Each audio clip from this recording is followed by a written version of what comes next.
Hello, welcome to Weird Reads. My name is Jason White, and this is my August wrap-up. So cheers, some Belgian Moon beer. Belgian White, it's my night off, so gonna have some bubblies. Alright, so August was an interesting month. I lost my laptop, as I mentioned. The motherboard just stopped working. No reason, it just did. Gave up the ghost. And so I got this new one. Same thing, actually. But, so, it's good that I replaced it. But anyways, we went camping at the beginning of the month, and because of that, I didn't get as much reading in as much as I wanted to. So I did get to read Driven by Dane Reads. I really enjoyed that. It was just a nice, cozy mystery. Nothing too deep, too dark. I reviewed it, and I'll post the link down there. It wasn't very long ago that I reviewed it. And I also found another favorite author, Kristine Kathryn Rusch. That's a name I've been hearing about for a long time, but I never really checked out her work. Well, I was listening to an interview with her on a podcast, and she said that she wrote science fiction. She wrote sort of like cozy mysteries in space. And so I went looking for it, and I found the wrong series, but I still found something fascinating. That's Diving into the Wreck by Kristine Kathryn Rusch. This book is a lot of fun. It's basically about a crew of, they're not pirates, but they do scavenge old spaceships that have been abandoned or somehow destroyed, sort of like, sunken ships. There's a lot of comparisons to that in the book. And so there's this one ship that the story, Diving into the Wreck, is about, and there's a whole bunch of mystery surrounding this abandoned spaceship, and there's something very strange happening, and I'm just going to leave it at that. I'm going to vaguely tell you what the plot is about, because when I started reading this, I was just blown away. I was fascinated. This is the type of science fiction I love. Something that gets your brain working. So those were the two books that I read and finished this month. I started reading Cabin at the End of the World by Paul Tremblay, and I haven't finished it yet. I found that I had to put that book down a few times, not because I don't like it. I actually am loving it. I think it's fantastic, but it's very tense. Very tense. And sometimes I just can't handle tense. I also started Honor's Flight by Lindsay Buroker, which is book 2 of the Fallen Empire series. And I also started The Room of Lost Souls by Kristine Kathryn Rusch. Kristine Kathryn Rusch. That's book 2 of the Diving Universe series. And last month I mentioned that I was listening to the audiobook version of Matterhorn, and for some reason I stopped listening to that too. I don't know why, I just did, but I recently restarted listening to it. But I still know what's going on, so that's good.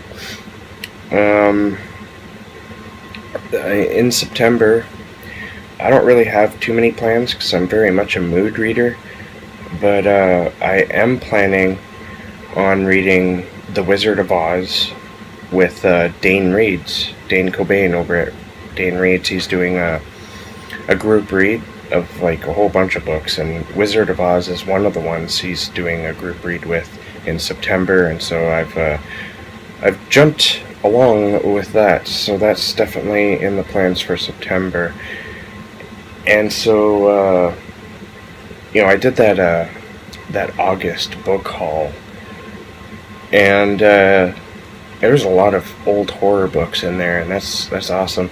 But I still got some other books during the month, because actually that book haul came pretty much at the beginning of August. So I got a few more books, of course, right? And I just want to show them off before clicking off here. Now this is by Todd Kiesling. I've had him on the Darkness Dwells podcast, I think 2 or 3 times, and he's a fantastic writer. And this is his The Smile Factory. I got this at the very beginning of August. I forgot to add it into the first book haul. So this is I've actually already read this. I actually had the opportunity to do a pre-reading. Is that a pre-reading? I got an advanced copy, an e-copy, and I read it for him and gave him a blurb that I don't think he used. I don't think he used any of the blurbs he asked for, but no matter. It's a very short book. It's about an office slave. It's very much a strange or weird horror story, corporate horror, if you will. And I recommend you getting a copy. It's fast and it's very interesting. The one thing I like about this book is each chapter has its own unique voice, if that makes any sense. You will know what I'm talking about if you've read it. I also got this book because I liked Dane Cobain's his writing style with prose, so I wanted to see what he would do with poetry. So I got this. This is Eyes Like Lighthouses When the Boats Come Home. There's a lot of glare there, isn't there? There we go. Yeah, so I'm looking forward to reading this.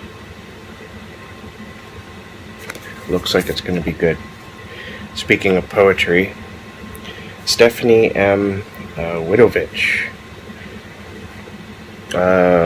I stumbled upon these, I think, in an email. I think Amazon suggested this to me, and I know that Stephanie writes poetry, but I didn't know that she actually had collections. She has like 4 collections of poetry, and this is one of them. This is definitely a horror poetry book, and it's all about madness. It's Hysteria, a collection of madness.